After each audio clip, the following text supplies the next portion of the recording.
Cette semaine, aux Échos du Vatican, le pape François, lors de son voyage en Calabre, condamne très fermement la mafia et les mafieux, dit-il, sont excommuniés. Le Saint-Père condamne aussi avec la plus grande fermeté la torture, qui est un péché mortel, estime-t-il. Retour dans cette émission sur la solennité de la fête Dieu. Elle commémore la présence réelle du Christ dans le sacrement de l'Eucharistie.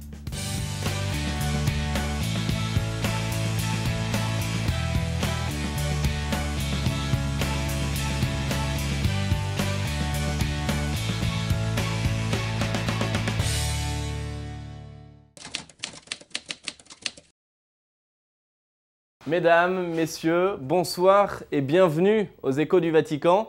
C'est la dernière de la saison avant la période estivale. Mais avant de s'en aller sous les tropiques ou ailleurs, on retrouve le pape François. Il était ce samedi en Calabre, dans le sud de l'Italie. C'était sa 4e visite pastorale dans le pays. Une journée seulement, mais un programme très dense et des paroles très fortes.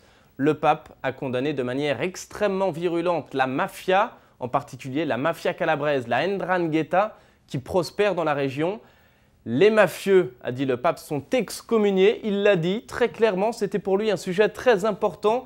Mais le Saint-Père a également exprimé les préoccupations sociales de son Église.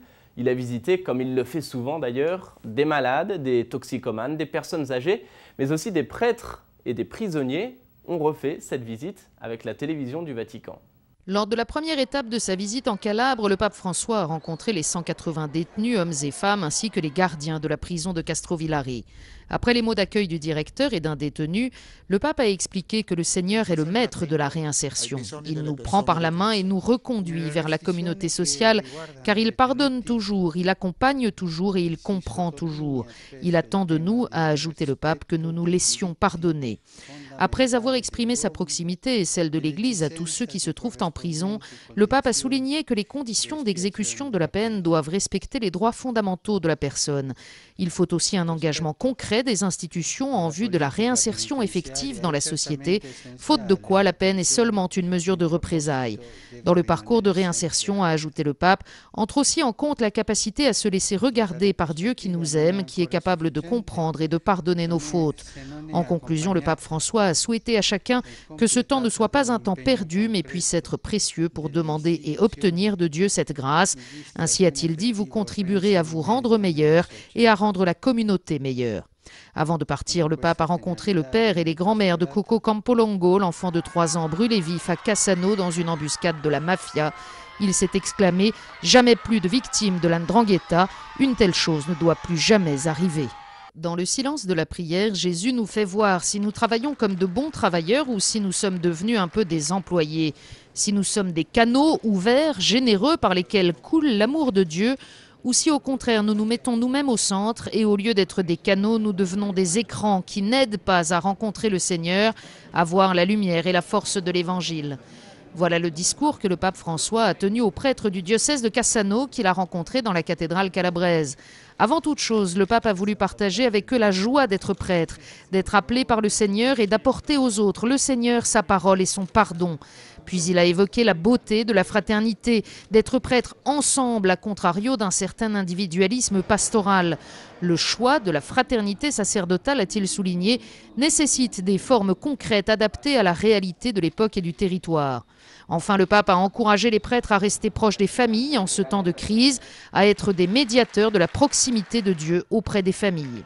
Avant cette rencontre dans la cathédrale, le pape François avait rendu visite aux malades en fin de vie, accueillis dans un centre de soins palliatifs. 3e et dernière étape de son déplacement dans le sud de l'Italie, la célébration de la messe à Sibérie devant 250 000 personnes. Lors de son homélie, sans détour, le pape s'en prend aux mafieux. Ils sont excommuniés, a-t-il tranché. Quand on remplace l'adoration du Seigneur par l'adoration de l'argent, on ouvre la voie au péché, à l'intérêt personnel et à l'abus de pouvoir. L'homme, insiste le Saint-Père, devient alors adorateur du mal, comme ceux qui vivent de malhonnêteté et de violence. Et votre terre, si belle, poursuit le pape, connaît les signes et les conséquences de ce péché. La mafia calabraise, la 'Ndrangheta, c'est cela, l'adoration du mal et le mépris du bien commun. Ce mal doit être combattu, éloigné. Il faut lui dire non, a-t-il encore martelé. L'Église que je sais engagée dans l'éducation des consciences doit se dépenser toujours davantage pour que le bien prévale. Ce sont nos enfants qui ont besoin d'espérance qui nous le demandent. Le pape alors a invité les fidèles à renoncer à Satan et à toutes ses séductions. Ceux qui vivent cette route du mal dans leur vie, comme le sont les mafieux, ne sont pas en communion avec Dieu, conclut le pape. Ils sont excommuniés.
On retourne à Rome maintenant. Au lendemain de sa visite, le pape, comme chaque dimanche, a récité la prière de l'Angélus.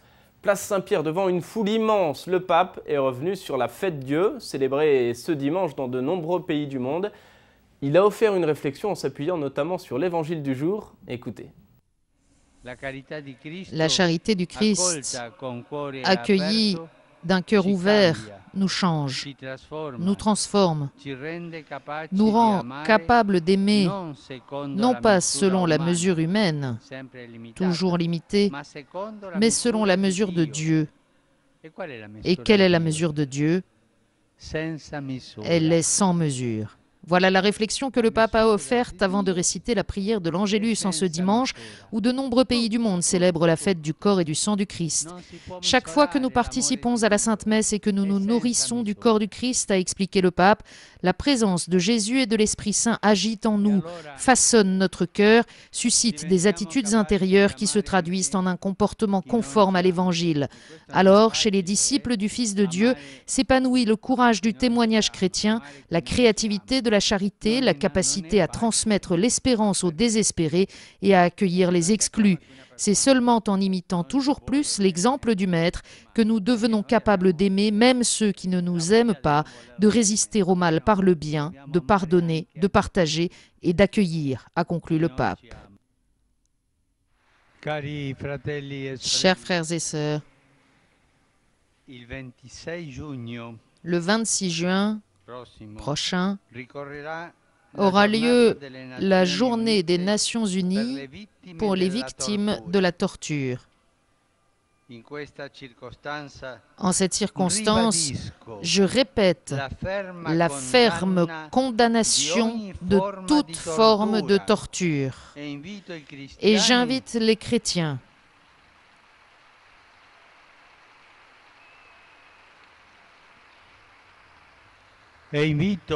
et j'invite les chrétiens à s'engager pour contribuer à son abolition et soutenir les victimes et leurs familles. Torturer une personne est un péché mortel, un péché très grave. Le souverain pontife s'en prend donc sévèrement à toute forme de torture, on l'a vu. Il s'en prend également à la drogue. La drogue, dit-il, ne peut être vaincue avec la drogue. La drogue est un mal, a-t-il affirmé. C'était vendredi lors d'une rencontre avec la conférence internationale sur la répression en matière de drogue. On écoute un résumé de cette rencontre. Non à tout type de drogue, a rappelé le pape François dans son discours aux participants du 31e rassemblement de la conférence internationale sur la répression en matière de drogue. Les législations, même partielles, de drogue prétendues légères, quand bien moins répréhensibles sur le plan législatif, ne produisent pas les effets escomptés. Les drogues de substitution ne constituent pas une thérapie suffisante, mais sont un moyen voilé de céder au phénomène. Pour dire non à tout type de drogue, nous avons besoin de dire oui à la vie, oui à l'amour, oui aux autres, oui à l'éducation, oui au travail, oui à plus de sources de travail. Si ces oui se réalisent, ce n'est pas par la drogue, avec l'abus d'alcool ou d'autres dépendances. Et l'Église, a ajouté le pape, à travers l'œuvre de tant de structures, travaille pour que les personnes puissent retrouver leur dignité et fassent fructifier ces talents personnels que la drogue avait enfouis. La drogue, la torture, la mafia, les condamnations du pape sont sans appel. La torture, dit-il, est un péché mortel. Les mafieux sont excommuniés et la drogue, même douce, estime-t-il, ne doit pas être légalisée. Son jugement peut sembler sévère, ses propos tranchants. Ce pape, simple, proche, chaleureux, n'en demeure pas moins fermement opposé aux dérives morales. Je vous propose d'écouter Antoine-Marie Isoire, directeur de l'agence Immédiat.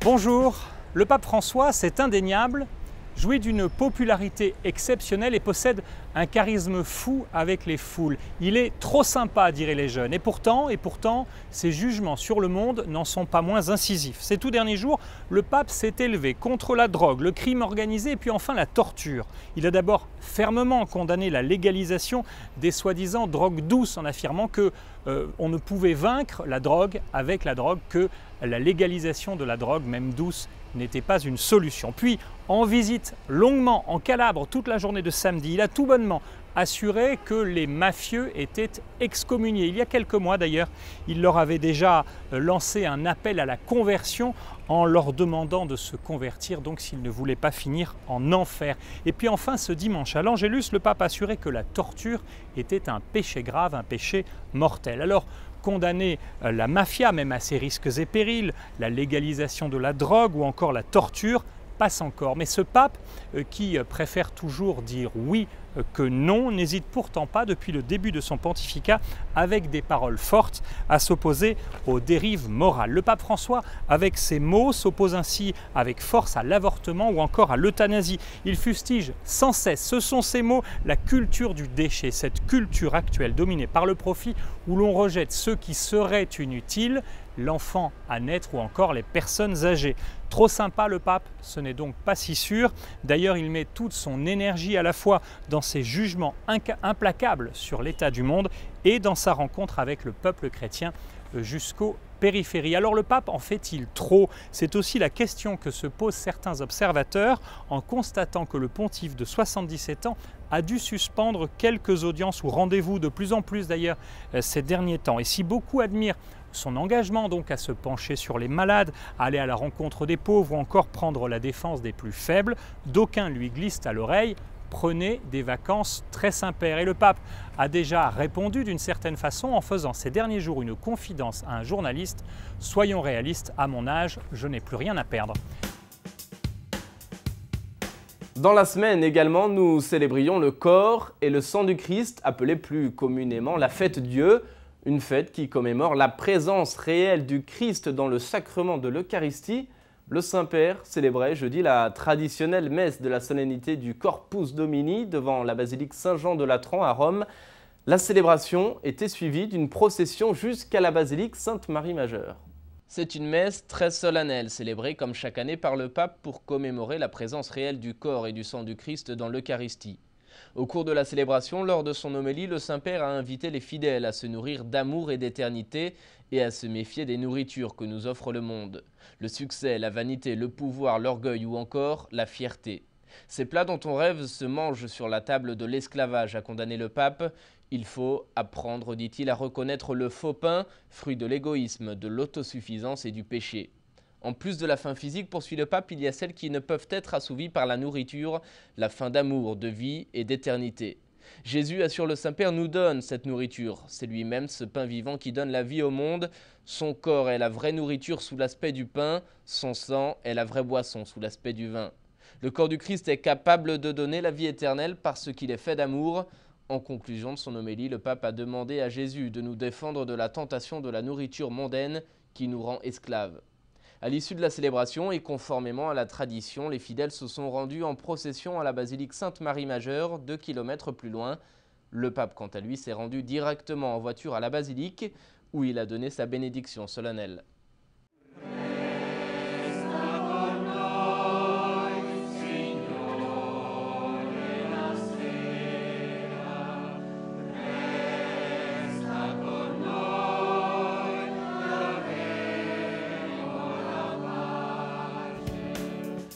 Le saviez-vous? C'est Jean-Paul II qui releva la tradition de la procession de la fête Dieu à Rome en 1979, alors que l'usage était tombé dans l'oubli. Aujourd'hui, la persécution antichrétienne est plus forte qu'au 1er siècle de l'Église. C'est le pape lui-même qui l'affirmait il y a quelques jours lors d'un congrès international sur la liberté religieuse. On écoute un résumé de cette rencontre. Les persécutions au nom de la religion sont inacceptables et c'est une grande douleur de constater que la persécution contre les chrétiens est plus forte aujourd'hui qu'au 1er siècle de l'Église. C'est ce qu'a affirmé le pape François aux participants d'un congrès international sur le thème de la liberté religieuse. La liberté religieuse est la liberté de vivre selon les principes éthiques qui découlent de la vérité trouvée, que ce soit de façon privée ou publique. Les systèmes juridiques sont donc appelés à reconnaître, garantir, protéger la liberté religieuse, un droit qui est intrinsèquement inhérent à la nature humaine. Et la liberté religieuse adoptée dans les constitutions et les lois se traduit par des comportements cohérents, encourage le développement des relations de respect mutuel entre les différentes confessions et leur coopération saine avec l'État, dans une collaboration mondiale pour le bien commun. Une question à présent, qu'est-ce que l'Église? Qu'est-ce qu'elle est? Qu'est-ce qu'elle n'est pas? C'est le thème du cycle de catéchèse ouvert cette semaine par le pape. Mercredi, lors de l'audience générale, place Saint-Pierre, devant des dizaines de milliers de fidèles, le souverain pontife a parlé de l'Église comme de sa propre mère. Et son histoire, souligne-t-il, commence bien avant Jésus lui-même. On écoute un résumé de sa catéchèse. Frères et sœurs, aujourd'hui commence un cycle de catéchèse sur l'Église. L'Église est un peuple dont la préparation a commencé bien avant le Christ. Dieu choisit Abraham et lui demande de partir vers une autre terre, lui promettant une descendance nombreuse. À partir de lui, Dieu forme un peuple pour porter sa bénédiction à toutes les familles de la terre, et c'est Dieu lui-même qui prend l'initiative, car son amour précède tout. Il y a cependant des résistances. L'histoire du salut est l'histoire de la fidélité de Dieu et de l'infidélité de son peuple. Mais Dieu est patient, et il continue à l'éduquer comme fait un père avec son fils. C'est ainsi que grandit l'Église aujourd'hui encore, non pas par la force de nos mérites, mais quand nous nous reconnaissons pécheurs et que Dieu nous remplit de sa miséricorde et de son amour. La question de la semaine, c'est Elisabeth qui la pose. Elle demande si le pape est en vacances durant l'été. Eh bien non, il n'y a pas de vacances prévues officiellement pour le pape François cet été. Il réduira toutefois le rythme de ses rendez-vous publics. Les audiences générales, par exemple, sont suspendues pour le mois de juillet, mais elles reprendront au mois d'août. Et en août, justement, le pape s'envolera pour la Corée du Sud. Pas pour des vacances, bien sûr, mais pour un voyage apostolique pendant 6 jours. Et la prière de l'Angélus, récitée chaque dimanche sur la place Saint-Pierre, sera, comme d'habitude, conduite tout l'été par le pape François. Voilà, c'est la fin de cette émission, la fin de la saison également. Merci de votre fidélité. On se retrouve à la rentrée prochaine. Très bonnes vacances à tous. Bon courage pour ceux qui restent au travail. À très bientôt.